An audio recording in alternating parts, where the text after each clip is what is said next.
2 Corinthians 12:9 says that my grace is sufficient for you, for my power is made perfect in weakness. See, we know God's grace is sufficient for us. We get told that in church every week, but it seems like sin has an until attached to it. Until you try to kill yourself, until you sleep with your boyfriend, until you drink that, snort that, or smoke that. Then we say God's grace isn't sufficient for this. It simply won't cover it. We've gone too far.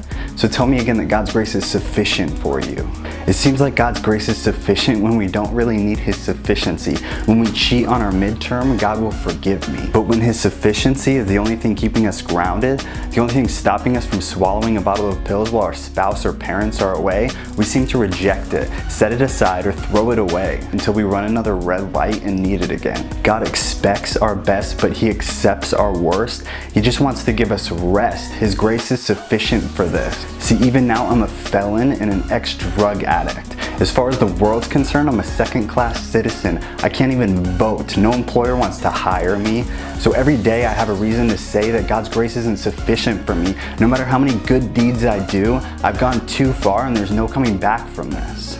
Then I remember that in that place, in that state, I can turn around and look the enemy straight in the face because I'm on his level now. I've lowered myself to exactly where he wants me to be. And if that wasn't bad enough, I had a child outside of marriage. As a Christian, as a youth group leader, certainly God's grace isn't sufficient to cover this. See, I came to God and I said, here, this is the biggest mistake of my life.